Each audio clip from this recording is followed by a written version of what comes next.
नमस्कार। सामाजिक सरोकार की श्रृंखला तंबाकू मुक्त समाज में आप सभी का बहुत बहुत स्वागत है।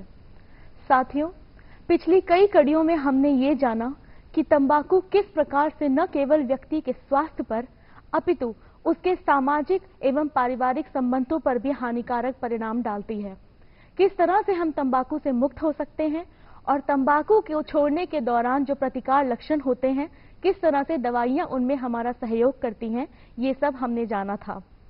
आज की इस कड़ी में हम जानेंगे कि क्या जटिलताएं होती हैं तंबाकू को छोड़ने के दौरान।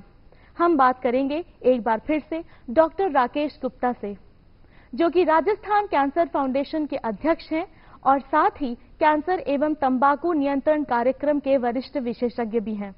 डॉक्टर गुप्ता, एक बार फिर से आपका बहुत बहुत स्वागत है। डॉक्टर साहब, अक्सर हमने ये देखा है अपने आसपास के लोगों को कि जो लोग कई वर्षों से तंबाकू का सेवन कर रहे हैं या धूम्रपान कर रहे हैं, सौभाग्य कहेंगे इसे कि उन्हें कैंसर नहीं हुआ है या फिर वो तंबाकू जनित रोग उन्हें नहीं हुए हैं, तो वो लोग निश्चिंत होकर इसका सेवन करते ही रहते हैं। और यही नहीं, जो दूसरे लोग होते हैं वो भी इससे प्रेरित हो जाते हैं और अगर हम उन्हें कहें कि आप तंबाकू छोड़ दीजिए, सेवन मत कीजिए, तो वो कहते हैं अब जो भाग्य भरोसे है वो तो होगा ही। इस तरह के लोगों को तंबाकू का सेवन करने से हतोत्साहित कैसे किया जाए? जी हाँ, हतोत्साहित करने का तो सबसे अच्छा तरीका ये है कि उनको जानकारी दी जाए। जी। और जानकारी सबसे बड़ी ये है कि इस जो तंबाकू उपभोगी हैं उनके स्वास्थ्य का और जीवन अपरिपक्वता से छोटा हो जाने का या असामयिक मृत्यु हो जाने की संभावनाएं जो है वो 30 गुना ज़्यादा होती हैं बनिस्बत उस व्यक्ति के जो तंबाकू नहीं खाता पीता है। जी। तो एक तो ये है कि आप जानबूझ के खतरा लें और फिर सोचेंगे मुझे कुछ नहीं होगा, तो ये जो है वो आत्मविश्वास की जो है वो अधिकता है, ओवर कॉन्फिडेंस है कि मुझे कुछ नहीं होगा, पर रात दिन लोगों को हो रहा है।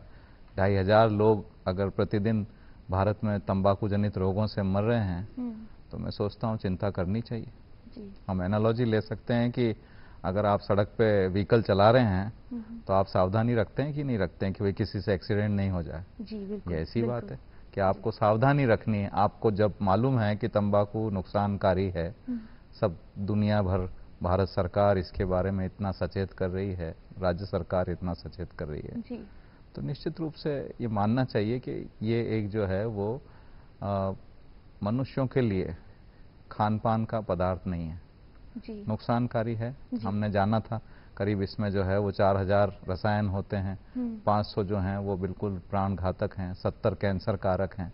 अब इतना सब जानने के बाद भी अगर कोई खाता है तो मैं तो मूर्खता ही कहूँगा उसको। जी, बिल्कुल सही बात, ये बिल्कुल मूर्खता है अगर आप इसे जानते बूझते हुए भी खाते हैं तो। डॉक्टर साहब, हम बच्चों पर आते हैं। बच्चे जो है इसकी शुरुआत करते हैं छुप छुप कर खाने पीने से, सिगरेट पिएंगे, छुप कर पिएंगे, जल्दी से कोई आया तो छुपा देंगे, उस तरह से। तो ऐसा क्या करें कि महिलाएं या जो पेरेंट्स हैं, जो बच्चों के माता पिता हैं, वो किस तरह से उनकी इस लत का पता लगाएं? कुछ तो उनके सिम्टम्स होते होंगे जिससे पता चलता होगा, उसके बारे में बताइए हमें। जी देखिए, एक तो सबसे अच्छा तरीका तो ये है कि अगर बच्चे की पॉकेट मनी जो है वो ज़्यादा बढ़ गई, मांगने लग गया ज़्यादा कि मुझे ज़्यादा पैसा चाहिए जी, तो आपको सचेत हो जाना चाहिए जी। दूसरा ये कि आप बच्चे के दोस्तों के बारे में थोड़ी जानकारी हासिल करें। तो जो चीज़ बच्चे से नहीं पता लग रही है कई बार दोस्तों के हाव भाव से पता लग जाती है। तीसरा मैं सोचता हूँ कि बच्चा अगर घर से बार बार निकल के बाहर जा रहा है समय असमय जो है वो, जबकि उसको नहीं जाना चाहिए या वो पहले नहीं जाता था पर अब जाने लगा, विशेषकर शाम को रात को अपने दोस्तों के साथ, तो चिंता की बात है। सिगरेट बीड़ी से जो है वो कपड़ों में हल्के महीन छेद हो जाते हैं। अच्छा। क्योंकि वो राख जो गिरती है तो उससे छेद हो जाते हैं, तो कपड़ों को ध्यान से देखा जा सकता है कि कुछ ऐसा तो नहीं हो रहा है। जी, जी, जी। एक जो है वो हाथ सूंघे जा सकते हैं, इस पे जो है वो तंबाकू की जो दुर्गंध है वो जाती नहीं है आसानी से, आप कितना ही कुछ कर लें। अच्छा। जो क्रॉनिक स्मोकर्स हैं उनके हाथों से जो है वो दुर्गंध आती है, मुंह से आती है, पता लग जाता है। जो थोड़ा सा लॉन्गर टर्म यूजर्स हैं उनका जो चेहरे में रूखापन है, झुर्रियां हैं, जो तंबाकू चबाने वाले हैं तो मुंह कम खुलने लगा है, तो ये सब समस्याएं पता लग जाता है। तो इसको थोड़ा सा देखने से अगर सचेत हैं आप और बार बार बच्चे के साथ अगर संबंध आपका अच्छा है तो वैसे भी जो है वो बच्चा आपके साथ है तो पता लग ही जाएगा, और नहीं है या बच्चे का संबंध आपसे जो है वो कम हो रहा है तो उसको ध्यान में रखना चाहिए कि कहीं कोई व्यसन में, तंबाकू में या किसी और चीज में तो बच्चा जो है वो डाइवर्ट नहीं हो रहा है। जी बिल्कुल सही बात। डॉक्टर साहब, बच्चे जो है वो बहुत ही जल्दी आकर्षित हो जाते हैं विज्ञापनों को देखकर, फिल्मों को देखकर, कभी धूम्रपान करेंगे या तंबाकू का चबाने लगेंगे, वो पान मसाले के टाइप में मिला कर।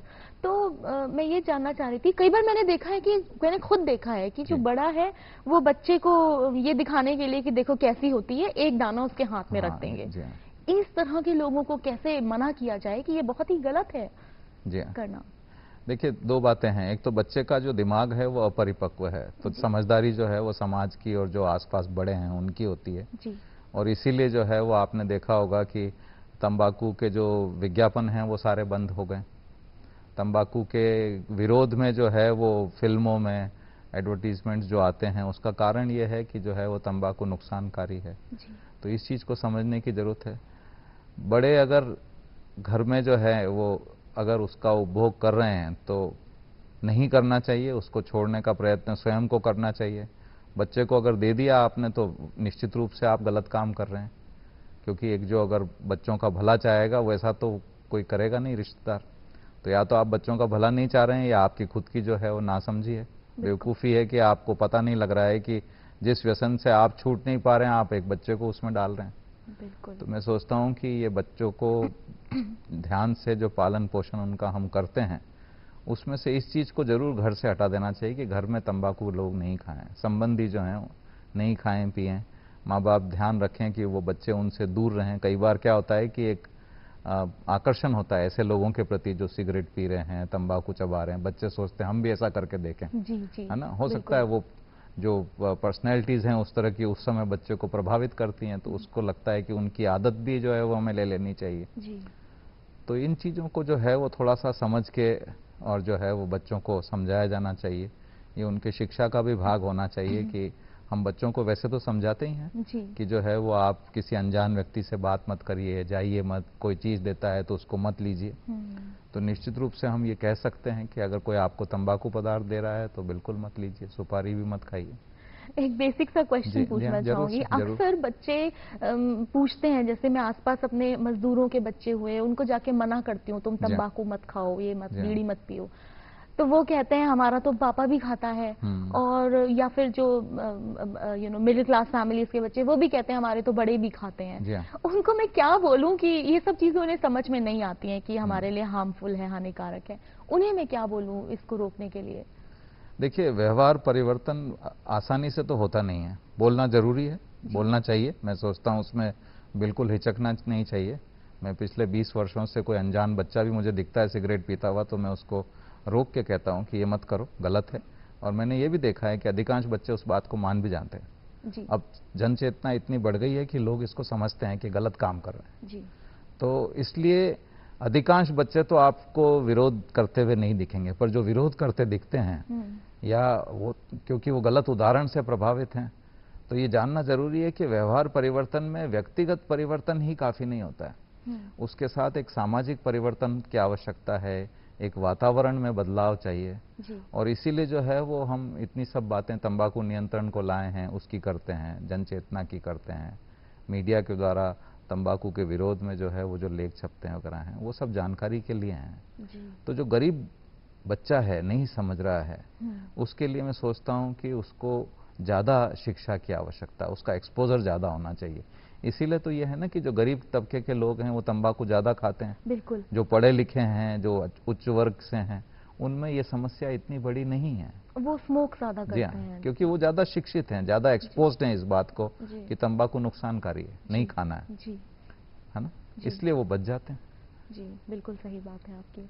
डॉक्टर साहब, मेरी कुछ लोगों से बात हो रही थी क्योंकि हम बहुत समय से इस प्रोग्राम को कर रहे हैं, तो मैंने सोचा अपने आसपास के लोगों से पूछूं, जैसे कि मजदूर हैं या कामगार हैं या सफाई कर्मी हैं। इन लोगों से जब भी मैंने बात की कि भाई आप ये मुंह में तंबाकू दबाए रहते हो, इससे आपको क्या फायदा हो रहा है, तो उन्होंने मुझे ये बहुत ही आश्चर्यजनक बात बोली कि तंबाकू को हम जब अपने मुंह पर दबा कर रखते हैं तो हमें ऊर्जा का संचार होता सा लगता है, ऐसा लगता है जैसे शक्ति का स्रोत है ये। तो ये बात मुझे कुछ समझ नहीं आई कि क्या ऐसा सच है और अगर सच नहीं है तो उन्हें ऐसा फील क्यों होता है? नहीं, शारीरिक प्रभाव के बारे में हम पहले बात कर चुके हैं, और इसमें जो व्यसनी पदार्थ है निकोटीन जी, उसके कारण एक स्फूर्ति ऊर्जा का संचार होता है, और वो अनुभव जिनको भी होता है वो गलत नहीं है। अच्छा। कुछ लोगों को एक बिल्कुल इसका जो है वो ऑपोजिट प्रभाव देखने को मिलता है कि वो लोग तनाव मुक्त हो जाते हैं, रिलैक्स्ड हो जाते हैं जी। तो अलर्टनेस और रिलैक्सेशन, ये दोनों चीजें जो हैं वो लोगों को तंबाकू खाने पीने से मिलती है जी। परंतु क्योंकि तंबाकू में अन्य कई सारे घातक विषैले पदार्थ हैं, इसीलिए तंबाकू खाने के लिए मना किया जाता है। अब रही बात कि एक गरीब आदमी, मजदूर, ड्राइवर, एक रात ड्यूटी करने वाले जो हैं, पुलिसकर्मी हैं, कंपाउंडर्स हैं, कंडक्टर्स हैं, ये लोग जब खाते हैं तो एक कारण ये भी है कि ये लोग अपने भूख को भी मिटाने के लिए खाते हैं। नींद तो भगाने के लिए करते ही हैं, पर भूख भी मिट जाती है। तो गरीब आदमी जिसके पास खाने को नहीं है, उसको लगता है तंबाकू जो 2 रुपए में मिल रही है, इससे आपका खाना पोस्टपोन हो गया, आपने तंबाकू खा ली, बीड़ी पी ली, काम चल गया। परंतु जो इसका नुकसान है और वो लॉन्गर टर्म है, इसलिए एकदम से तो समझ में नहीं आता है। परंतु यहाँ पे भी मैं सोचता हूँ निरंतर रूप से सततता से जन चेतना होनी चाहिए इस बारे में कि तंबाकू से दूर रहें। तंबाकू को अगर खाते पीते हैं तो छोड़ें। जी डॉक्टर साहब, परिवारों पर हम आते हैं जी। परिवारों में अक्सर महिलाएं जो होती हैं वो चुप रहती हैं।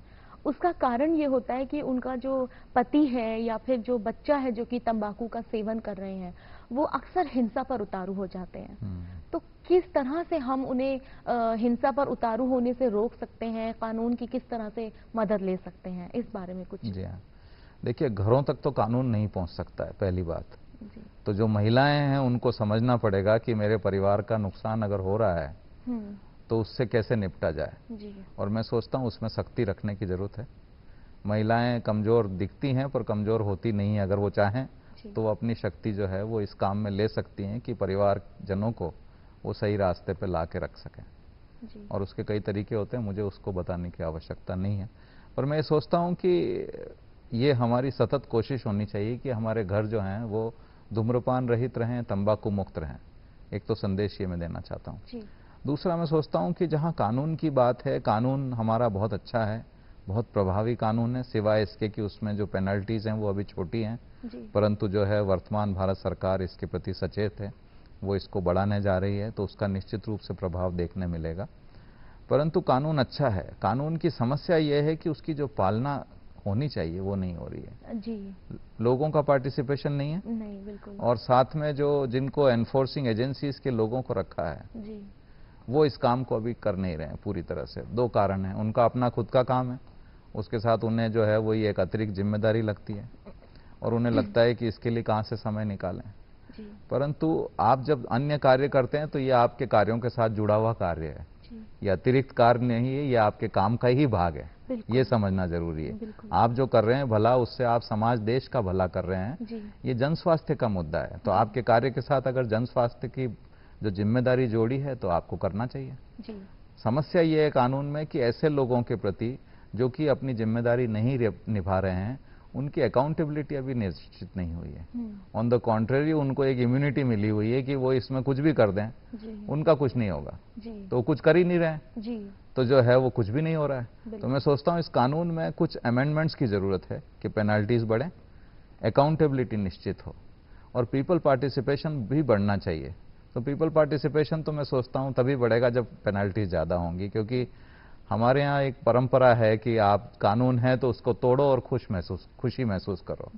तो कानून जब तक मजबूती से लागू नहीं होगा और पेनल्टीज हैवी नहीं होंगी, जैसा कि विदेशों में है कि आपने अगर कहीं थूक दिया तो आपकी जो है वो जुर्माना राशि $100 से $500 हो सकती है, या आपने कहीं सिगरेट बीड़ी पी लिया नो स्मोकिंग जोन में तो आपका जो पेनल्टी है वो आपकी नहीं, जो वहाँ का ओनर, मैनेजर या एम्प्लॉयर है उसकी भी जो है वो करीब $2,000 से $2,500 होती है।